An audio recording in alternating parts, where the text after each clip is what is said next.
Aloha, I'm Jay Fidell with a rant. You know, there are probably a lot of other things in city government we can rant about, but congestion is one thing that comes to mind on a regular basis.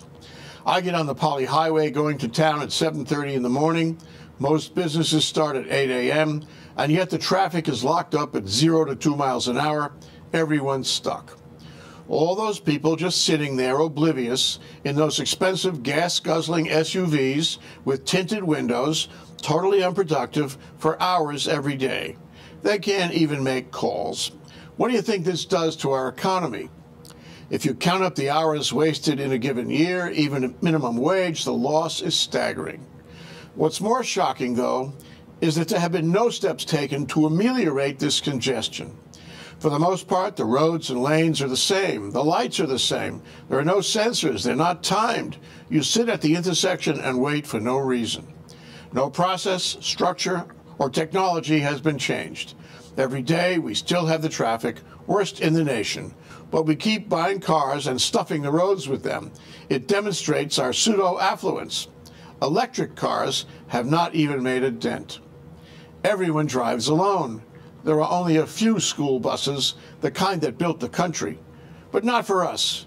We take our kids individually. A good percentage of the traffic at rush hour is one parent and one child. Is there a good reason for not having school buses? How many PhDs do we need to know that something is wrong and to figure out a solution? We drive in this mess every day. We don't even fix the potholes. The roads are deteriorating faster than they were before. And we're getting used to it. We don't complain so much anymore. We take it for granted. Shigata kana, it can't be helped. We've all but given up on fixing things, and that's the greatest tragedy of all. A few whimpering complaints are not enough. We need pitchforks. We need public outrage to make the point. This has to be the top priority, the first line of defense against slipping back to third world. If we choose to live with it, that will send a message to government, a message that we don't care, so they can do even less.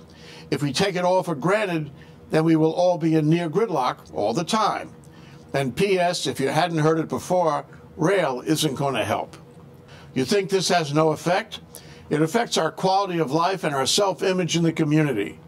How can we buy the claim that Hawaii is such a beautiful place when we don't live in that place? We live in another place, a place in traffic.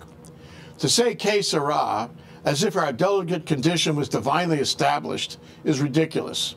This is the 21st century. We do have the technology. Someone in city government has to get the technology and fix the congestion. Inaction is a public shame and politically unforgivable. We should be mad as heck, and we shouldn't take it anymore. Think of this the next time you're stuck in traffic, which I'm sure will be very soon. Mahalo for listening to my rant. I'm Jay Fidell. Aloha.